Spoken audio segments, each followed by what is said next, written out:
I'm a filmmaker, and to me, a simmering bowl of broth is a bit like a good opening scene. It doesn't shout, it pulls you in. A mix of meat and vegetables, steam rising, sesame perfuming the air, promising something deeper.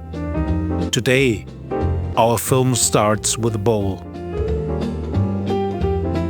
Every dish has its story, and this one starts in Chengdu, China. The city is like a grill that never cooled down. Here, food is theater on the pavement.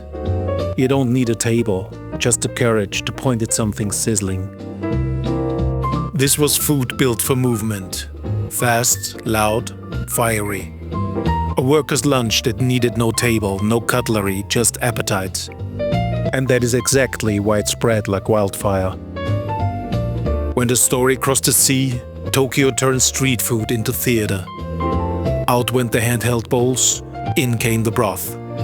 Deep, silky, layered like a night in the city itself. Back in the kitchen, the first characters take the stage. Minced pork, mirin, ginger. Hands, not spoons, bring them together. It's about texture, the squeeze, the grip, the sound. If your mix doesn't feel slightly sticky, it's not ready yet. Meanwhile, soy sauce slides over sesame paste. Vinegar, sugar, and chili oil follow, like a carefully cast ensemble. Sharp, nutty, sweet, and heat. The balance is everything here. Soon after, a whisk turns it all silky. A gentle rhythm, not a frantic storm. And now, a slow pour.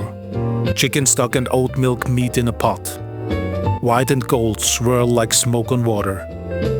This broth is the soul of the bowl. Rich, but light enough to let the spice speak. The wok begins its solo. The pork hits hot oil with the sound every cook knows. The hiss that says, we're alive. Chili bean paste joins the party, followed by garlic. The trick? High heat, but constant motion. Burnt garlic is the villain of too many bowls. The meat dances in the wok, picking up color, picking up story. This isn't browning, it's building character. Finally, it takes a short break, waiting in its bowl. Like a great supporting actor, its moment is yet to come.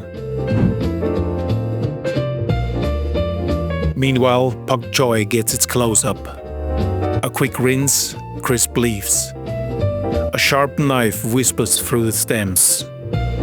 Keep it cold until the last second. That's how you keep that bright snap alive.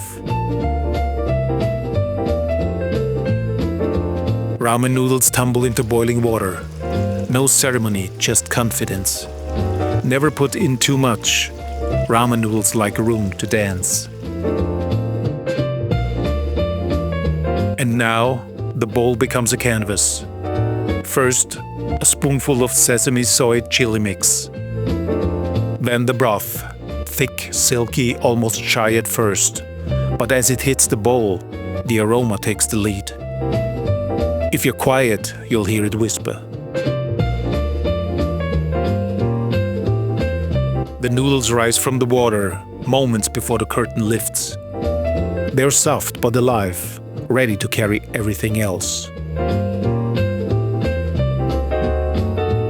On cue, the meat returns, a rich, spicy crown, the part that every spoon will hunt for first. Pak choy gets a flash blanch, just seconds. Any longer and it forgets who it is. A few green curls land gently on top, finished with bright rings of scallion. Every layer is a line in the script. I'm a filmmaker. I have followed stories that begin with an empty plate and end with a memory. In this kitchen, the lens turns inward. Tan Ramen isn't a whisper. It's a crescendo in a bowl. If you felt it too, follow the story. There's more where this came from.